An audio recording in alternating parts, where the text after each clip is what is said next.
In this video, we're going to install the HyperV role on a Windows 2012 R2 server, and then we're going to build a virtual machine within that HyperV system. So here I am in Server Manager on my server.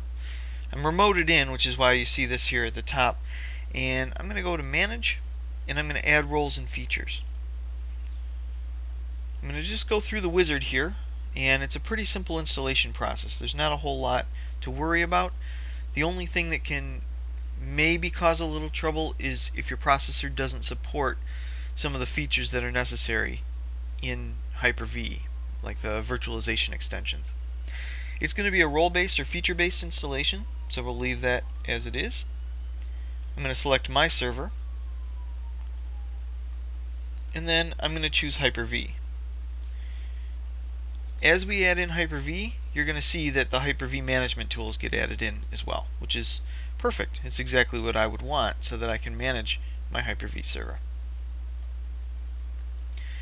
I don't need any new features right now, although while I'm here I could add in something else if I needed it. And then this takes me into the section that's created because I've selected to add in that Hyper-V role. I have the option to create a virtual switch. What this is going to do is it's going to allow me to attach my virtual machines into a virtual switch and then use my physical network adapter to get out to the world. So what we're going to do here is we're going to create a virtual switch for each network adapter that I select, and you need to create at least one if you want to be able to get out to the physical network. So I'm going to let it create a virtual switch on this network card. There's only one network card, so that's just makes sense. And now I have a choice here if I want to allow my virtual machines to be live migrated. Basically what that means is that a machine can be on and I can migrate it over so that users won't even experience any loss of connectivity. That machine can start running live on a different Hyper-V server. So I can choose to add this in. I can also choose this later. So I'm going to leave this alone, and I'm going to set this stuff up later, and we'll play around with live migration in another video. And then I have some default locations. Default location for the virtual hard disk files. This is where my VHDs are going to be created. These are the hard drives that the virtual machine is going to use. These should be pretty fast disks because there's going to be a lot of I/O, especially if I have multiple virtual machines. That's not to say this is where every single virtual hard disk has to be stored. All this means is this is the default location, and I can override this for each individual virtual machine that I want. And then virtual machine configuration files. Where do I want those stored? They're not nearly as large. They're not nearly the amount of I/O as far as a requirement. So it's a little bit less of a concern, but you'll want to make sure that this area is backed up sufficiently. And then we need to confirm what we've chosen, and we can choose to restart if necessary. And then we'll install that role.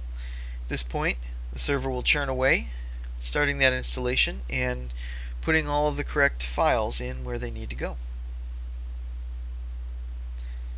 When this is finished, there's a good chance that your server will reboot, and then we'll log back in and we'll go back to Server Manager to see our new role and be able to play around with our new Hyper-V tools.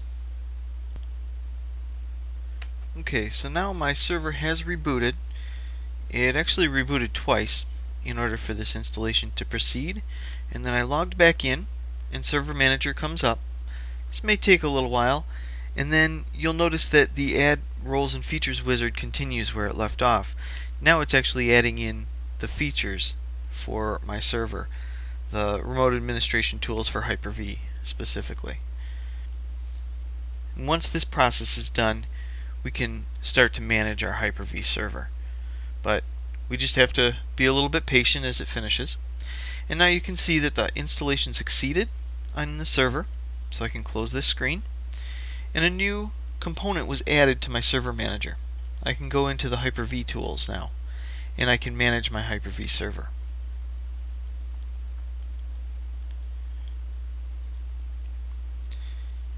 you'll see that if you right click on the server, you can go into the HyperV Manager. HyperV Manager should also now appear in your tools bar right up here. So there's a couple of ways to get to it. This is that feature that was added. So not only is the Hyper-V service in there, now I also have Hyper-V Manager tools. So I could manage this server or other servers if I have many servers in my environment. So I'm going to go into the Hyper-V Manager now, and I'm going to set up my first virtual machine. And in this case, I'm going to set up another virtual machine that's also running Windows 2012 R2. So I'll choose my server, because all of these actions need to occur on a particular server. And now I can choose to create a new virtual machine. I can import a virtual machine if I want to move it from one machine to another. I can work with my switches. I can work with SAN. But in this case, I'm going to create a new virtual machine. Within Hyper-V Manager, all of the processes that we go through are all wizard based. So it's going to make it really easy for us to set up new virtual machines as we go forward. We'll specify a name. I'm going to call it server 26, just so that I have another server in my list. And I can choose where my virtual machine should be stored. In my case, I'm just going to leave it in the default location, but if you have another location you'd like to store it, this would be the time to choose that. Now, this is for the configuration part. We haven't created a hard disk yet. That's all going to happen down here. So at this point, this is where you want the settings for your virtual machine to live. Now you can choose the generation of your virtual machine. Generation 1 is the version that's going to be compatible with Windows 2008. And then Generation 2 is going to provide some new features, and they're all listed right here, and you can look those up. In some cases you might really want to use Generation 2, but in my case I'm going to be absolutely fine with just a Generation 1. But you could really go either way in this particular situation. How much memory do we want for the startup process? That's the first choice we're given. Now on my computer here, I'm running 6 gigs of RAM. So how much memory do I want to allocate during the startup process? I think a gig of RAM is appropriate for this particular virtual machine that I'm creating. And then I can choose if I want to use dynamic memory. I think dynamic memory is a fantastic feature because what it allows you to do is increase and decrease the amount of RAM allocated to any particular virtual machine based on the load and its needs. So if you've got 6 gigs of RAM and maybe 3 or 4 different virtual machines running, they're not all going to need a gig of RAM all the time. They might need more sometimes. They might need less sometimes. So let's put that RAM to good use and let dynamic memory shift that up and down. Now we need to tie this into a particular virtual network. So I'm going to use the virtual switch that's connected to my physical hardware. This is going to allow my virtual machine to get out to the world. And now I can create a virtual hard disk. We're going to create this virtual hard disk as a VHDX. It's the newer format. There's a couple of differences between the VHD and the VHDX, including the size that you can work with, and there's some different allocations as far as the blocks and the sectors. But by and large, if you are Windows 2012 R2 and you're not worried about going backwards to prior versions of Windows, VHDX is going to be your better choice. If you're working with prior versions of Windows, maybe 2012 without R2 or Windows 2008, then you might want to choose a VHD disk. But in our case, we're going to do the VHDX. And how large can we allow this disk to grow? Now, we've got a couple of options here. In this case, we're going to create a VHDX that dynamically expands. It's going to start as a very small disk, and it's going to be allowed to grow up to 127 gigs in this case. It will probably never reach that, and that's fine. But this simply gives my virtual machine the impression that there's that much space available. So it can use it if it needs it, or it won't take it up if it doesn't use it. But one thing to keep in mind, once it expands out, it doesn't shrink back down unless we actually run the process to shrink that virtual hard disk. You can also use an existing virtual hard disk, or you can add a disk later, but I'm going to go with this for now. And now we can choose how we want to install our virtual machine. Do we want to install an operating system later? Well, not in my case. It's not going to be very useful if we don't install something. Do we want to use a bootable CD or DVD? In my case, this is what's going to be appropriate. Now, based on the machine I'm working on, is my media in my physical drive or is it an image file? In my case, it's going to be an image file. It's an image file that I downloaded, and it's the same image that I used to install on my physical machine, but I have it in an ISO file. If I use the physical disk, it's usually a little bit slower because physical disks are slower, but I could use that as well. But fortunately for me, I have the ISO available. Now, there's a couple other cool options here. You can install from a bootable floppy disk, pretty rare these days, but still their capability is there. Or you can install an operating system from a network-based installation server. Windows Deployment Services comes to mind. Any system that would be used to PXE boot an operating system you can use.